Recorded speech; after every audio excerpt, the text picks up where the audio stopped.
உனக்காவது தெரியுமா? நான் உன்கிட்ட ஒரே ஒரு விஷயம் தான் பேசணும், சின்னதா. வேலைக்காவது கதவை தட்டிட்டு வரக்கூடாதா? நல்ல வேலை பாக்கல. இந்த இடத்துல ஒரு சீக்ரெட் ரூமா? சார், என்னால நம்பவே முடியல.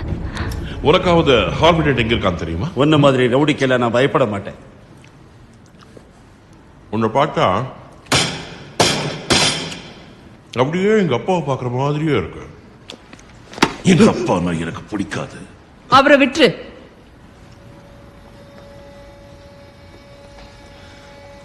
வாரி என் தங்கம். நீதான் ஹார்பிடேட்டோட கேர்ள் ஃபிரெண்டா? பார்க்க அம்சமா இருக்கியே.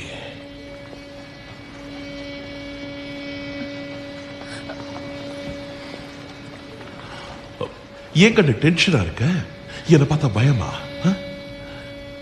இது இப்படி வந்ததுன்னு சொல்லட்டுமா?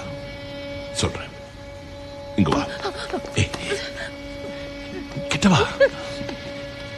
எனக்கு ஒரு வைஃப் இருந்தா, உன்ன மாதிரியே ரொம்ப அழகா. எதுக்கு எடுத்தாலும் நான் ரொம்ப கவலைப்படுறேன்னு சொல்லுவா. எப்ப பார்த்தாலும் நான் சிரிச்சுக்கிட்டே இருக்கணும்னு ஆசைப்படுவா. சீட்டாடுற பழக்கம் இருக்கிறதுனால நிறைய கடன்காரங்களை சம்பாதிச்சுக்கிட்டா. ஒரு நாள் அவங்க அவன் மூஞ்சியில ஆசிட்ட ஊத்திட்டாங்க. அவளுக்கு பிளாஸ்டிக் சர்ஜரி பண்றதுக்கு என்கிட்ட பணம் இல்ல. செதஞ்சு போன முகத்தை பார்த்து தினம் தினம் என் மனசுக்குள்ளேயே வேதனைப்பட்டுக்கிட்டு இருந்த. அதனால என் முகத்தை நானே கெடுத்துக்க நினைச்சேன். என் வாய்க்குள்ள கத்திய விட்டு என் வாயை கிழிச்சுக்கிட்டேன். ஆனா வேடிக்கை பார்த்தியா, நான் அழகா இல்லைன்னு சொல்லி அப்ப என்ன விட்டுட்டு போயிட்டா. இப்ப உன் முகத்துல அவன் முகத்தை பார்க்கல. எனக்கு அந்த செதஞ்ச முகம் வேணும். உனக்கு குறும்பு ரொம்ப ஜாஸ்தி இருந்தாலும் எனக்கு பிடிச்சிருக்கு. எனக்கும் குடும்பம்.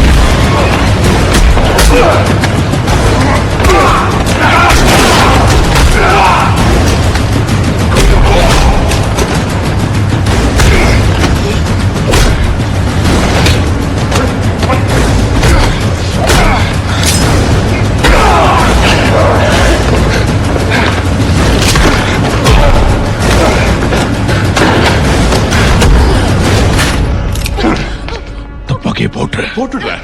ஆனா அதுக்கு முன்னாடி உன் மாஸ்க கலட்டி உன்னுடைய திருமுகத்தை காட்டு, எல்லாரும் பார்க்கட்டும்.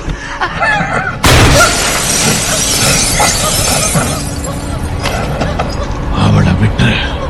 நீயே சொல்லிட்டல, விட்டுடுற.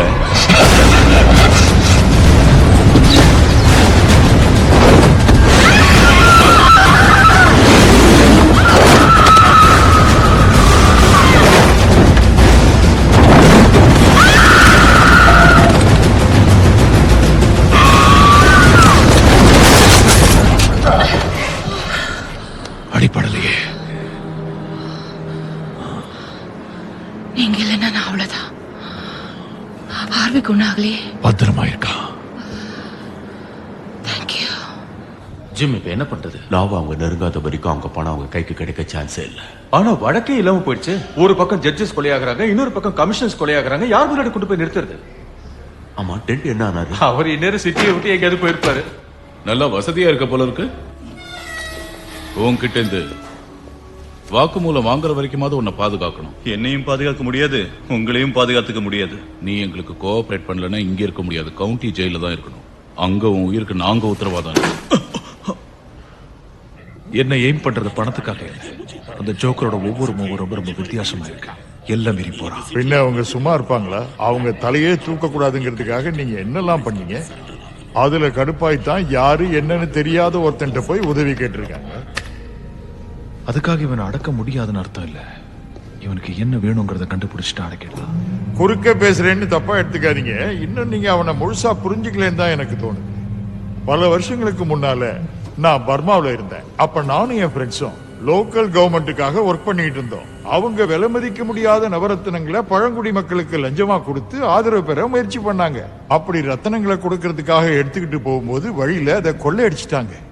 அப்புறம் அந்த ரத்தினங்களை தேடி நாங்க போனோம். 6 மாசமா தேடினோம். ஆனா கொல்ல போன ரத்தினத்தை எங்களால கண்டுபிடிக்க முடியல. ஒரு நாள் ஒரு குழந்தை எதையோ கையில வச்சு விளையாடிட்டு இருந்தது. அது கையில இருந்தது ஒரு ரத்தினக்கல். கொள்ளைக்காரங்க அதை தூக்கி போட்டு போயிருக்காங்க.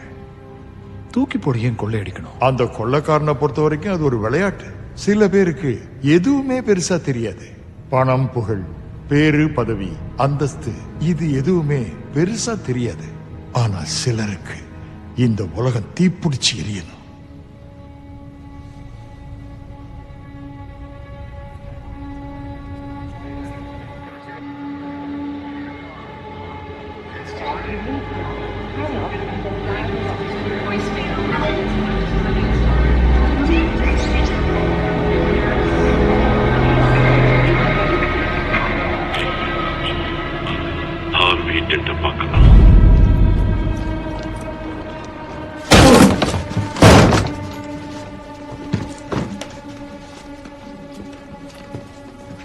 TamilRockers.net. நேம செக் பண்ணுங்க.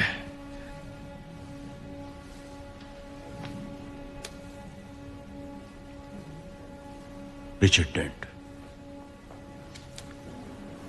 Patrick Harvey. Harvey Dent. உங்க ஆளுங்க வந்து குழப்பறது கூட நான் இந்த இடத்த ஒரு தடவை சர்ச் பண்ணிடுறேன். யாரு குழப்பறது? உண்மையை சொல்லணும்னா உங்களால தான் You shut up! கொஞ்சம் வெளியில போயிருங்க. அங்க என்ன இருக்க போகுது? ஷூட் பண்ண புல்லட்ஸோட பீசஸ் தான் இருக்கும்.